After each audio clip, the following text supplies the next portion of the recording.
What's up guys, Paramoto here. How are you guys doing today? Today I am doing absolutely amazing. So guys, welcome to Vlog Thursday. Today I got a couple big things to talk about. State vehicle deciding to turn left out of a right turn only lane. You're cool, man. I appreciate you screwing up traffic. So guys, the two big things that I want to talk about today is one, new/second bike to the channel, and two, 2,000 subscribers. What you guys want? Maybe a face reveal. I don't know. Man, North Carolina drivers suck. Turn.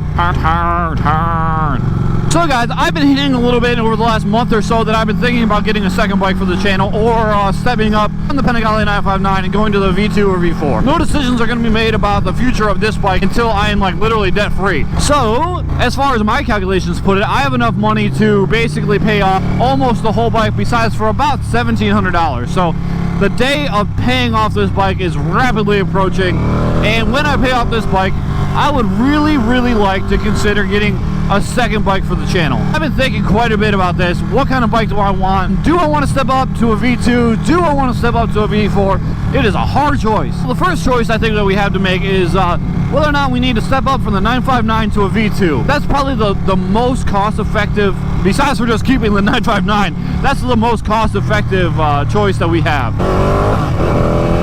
So the way that I plan to step up to a V2, basically the same way that I plan on stepping up to a V4, it all depends on what kind of deal Ducati Raleigh could give to me. So one thing that we can do, one thing that I have planned on doing is sell this bike, even private sale or trade-in, depending on what numbers they can give me, and save about $4,000 and have almost no payment to a very little payment on this bike, because the brand new V2 is about $1,650. Basically the same plan would be hold true for the V4, although I would owe a lot more on the V4.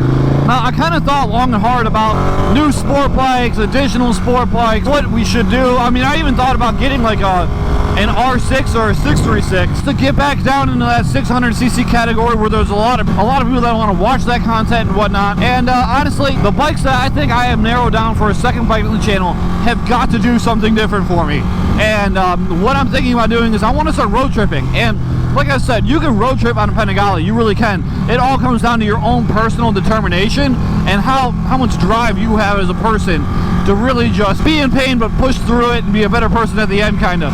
I've taken this bike 400 miles in a day, and that's about as far as I think I've ever really wanted to ride this bike in a day. And I'll be honest with you, the next day, I wasn't feeling so hot. I mean, I could ride again, don't get me wrong, I could. Even with the Ducati Comfort seat, which is like a $300 seat, it's not really that comfortable of an option to ride again after a 400-mile day. So what I need this second bike to do, if I buy it, is I want this second bike to be able to do road trips on. And I'm not talking about little road trips either, you know. I've been watching a lot of YouTube channels recently that really inspired me to do longer road trips. It's kind of reignited my fire to do like a cross-country road trip. I would start at Raleigh, go to Jacksonville, head over to New Orleans, Louisiana, and then do Houston and Austin in probably a day, and then head on up to El Paso, Phoenix, Los Angeles, and then hopefully out the Pacific Coast Highway if I have any sort of energy left in me. Head up the Pacific Coast Highway and get as far north to Seattle as possible. You know, and if I don't get it to Seattle, not that big of a deal, but I would like to try to get to Seattle one day. On this bike, that's really not going to happen. But I'll be totally honest with you. I love this bike, and I don't think I want to get rid of it. I say it's the bike that started this channel. It's got a ton of sentimental value. It's well taken care of because its one owner, me, has taken care of it. All the services have been done good. There's no mechanical issues whatsoever. There's still warranty left for almost 2 years. I don't think I want to sell this bike. Even when I have it free and clear, I don't think I want to step up into something else. The range of bikes that I would think about purchasing isn't really that much of a step up. The biggest one would probably be a V2, which is cool. I like the new style. I like the V4 style. That's really grown on me. But the 959 style has always been my favorite. So it's like, why get rid of my favorite bike, my dream bike? I've narrowed down the bike category right now, as of May 2020, to 3 specific motorcycles. One, an MT series, a Yamaha MT series bike. So like, probably like an MT10, probably not an MT10 actually, probably more like an MT09 or MT07. And that would just be a more comfortable bike to do longer road trips on. I've had a Yamaha before. They're very reliable motorcycles, and I got nothing but respect for them. The second bike that I have picked out for the Paramoto like road trip bike would be a Ducati Monster. You can get Ducati Monsters like 721s, and I think there's an 821 model. I'm not really sure of the CC models of Monsters. Please don't quote me on that. I know they go up to 1200, but there's like 821s and like 700cc class bikes come from Ducati in the Monster platform that are relatively affordable. You can get used ones for $7,000 or $8,000, and like they're really cool bikes, and they have an upright seating position, and they're way more comfortable than touring around on a super bike. It's not the dog in the Panigale, just to say that super bikes are not touring bikes. Thought about both of them. I gave both of them a really good long look, and to be honest with you, I am bored to death of Japanese super bikes. I don't want Japanese bikes anymore. Like, I just have no desire to ride a Japanese bike for the time being. You know, like, I mean, it's cool. I'll give them that. Like, you can run a Japanese bike until like literally the fenders are falling off. You got Atlas Riley that took a KLR 650 down to Argentina from Chicago. That's a hefty ride, and that's a sturdy bike to be able to handle that. So I mean, honestly, I have a ton of respect for Japanese bikes. The Ducati Monster, I don't think that's the bike for me either, to be honest with you. Like, I like the Monsters. I think they're really cool, but I don't think I want another pricey Italian bike to maintain. And like, yeah, I mean, they've gotten a lot better recently, but the bike that I get will probably be used. It probably won't be under warranty anymore. It'll probably start getting into that like area where it's gonna need the pricey services and, you know, like more pricier maintenance fixes and whatnot. I don't think I want anything to do with it. I really don't. I mean, I love the Monster platform. I've been with a guy that's test rode one, and he had a blast on it. They sound amazing too, but I just don't think a Monster is quite right for me for a second bike. Now, if you've been a fan of this channel for a long time since we started, there was another bike that I was really close to pulling the trigger on when I traded in my CBR 600. I just couldn't do it. I couldn't trade in my CBR 600 super bike, something like this. I just couldn't do it. I couldn't pull myself to do it. That was a Harley Davidson Roadster. Now, I know. We are a Ducati channel. We are a Panigale channel. We are a super bike channel. Being a cruiser on this channel is sacrilege. You can't do it. You just can't. You can't do it.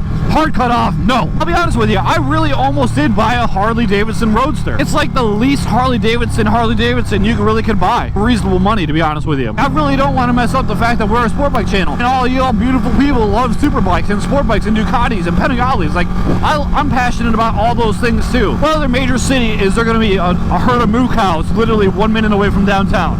That's Raleigh for you. This channel was never started to be a strictly one thing motorcycle channel.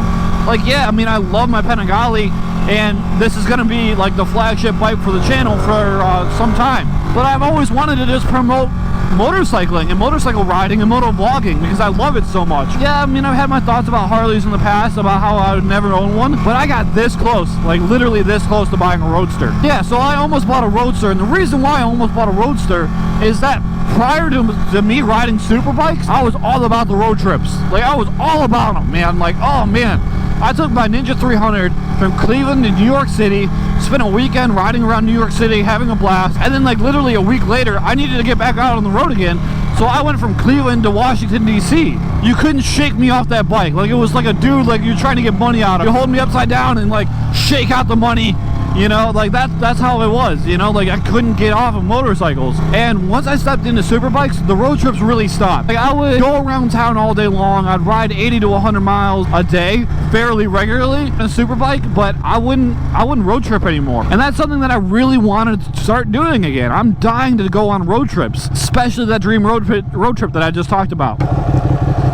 Oh man, what is this? I can probably get around this somehow. Let's explore. I'm not waiting in this crap. So my mind has not been 100% made up yet. I have not signed any paperwork. I am still open to any and all suggestions by you wonderful people of the YouTubes. And to be honest with you, I don't think I'll ever fall into that Harley culture. Like, if you watch some of the Harley, you know, some of the main Harley YouTubers, there's actually some really young dudes out there that ride Harleys and do cool things on Harley. Like, fell really hard into Blockhead. And Blockhead is like a normal, he seems probably like a 20 to early 30-ish guy. He's into Harleys, he does Harley vlogs, but he's not like a Harley bro.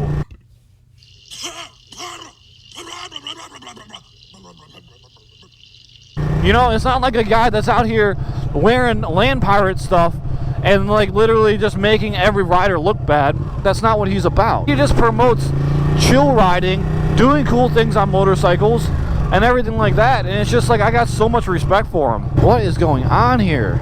Oh, it's for a Zaxby's. This is stupid. This Zaxby's restaurant has got the entire like west side of campus just shut down. Like, what in the world? Go.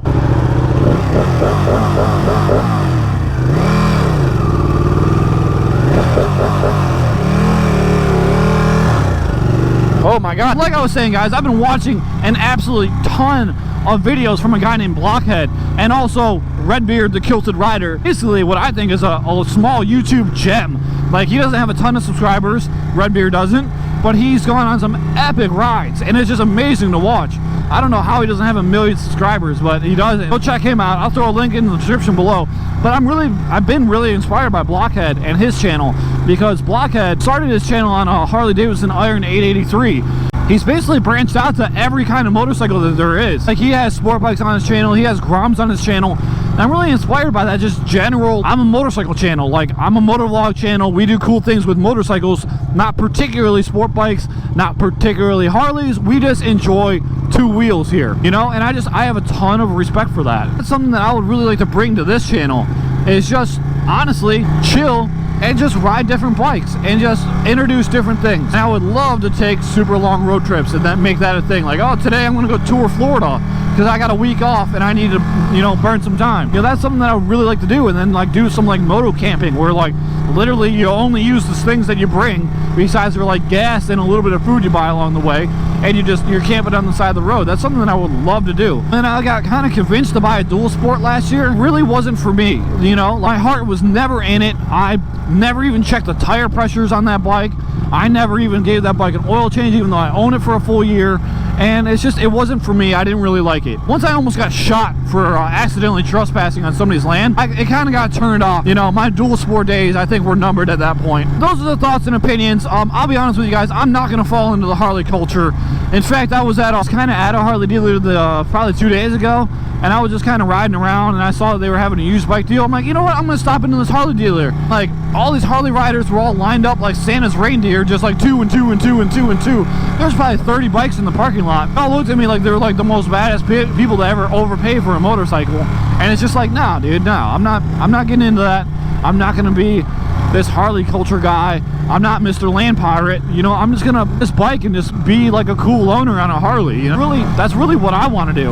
Is just be chill, go on cool road trips, have a cool bike that sounds good, and do little mods here and there, and have a bike that I'm going to pay less than $200 a month for. And it's like, I could keep on getting into sport bikes and getting new sport bikes, upgrading sport bikes, but it's like, I already have one. I already have a great one. Why do I need another one? No, I've always been like that. Like, even with like guns and stuff, I don't want to buy guns that meet the same needs. Like, every gun that I buy has to have a different need, a different purpose, you know? So anyway, guys, let me know what you think about the bike decision. What I should get, what you would like to see.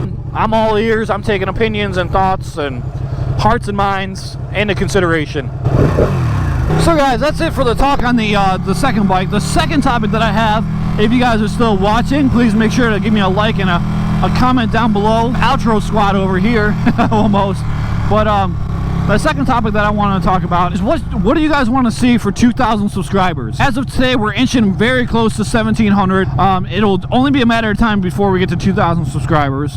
I did flirt with the idea of a face reveal. Would you guys like to see me start doing videos in front of the camera? Would you guys like to, you guys rather keep things the way that they are? I mean, there's nothing wrong with doing the things the way we are. The motovlogger that I just talked about has got 260,000 subscribers, Blockhead that is, and he hasn't done a face reveal yet, so we will definitely be doing a Q&A. I love doing Q&A videos. It's one of my favorite things. I feel like it really brings us together as a channel, you know, and helps me connect with y'all. And I really enjoyed it. Like, I do it every time the subscriptions double, we do a Q&A. We're going to continue that going on. But besides for a Q&A, would you guys like to see a face reveal? Would you like to do something else? Throw me a link in the comments below and we'll get it done, guys. But anyway, that's all I have for today's video. Thanks for watching. Please make sure to like and subscribe as I fight through Raleigh noonday traffic. I appreciate you guys so much. Deuces.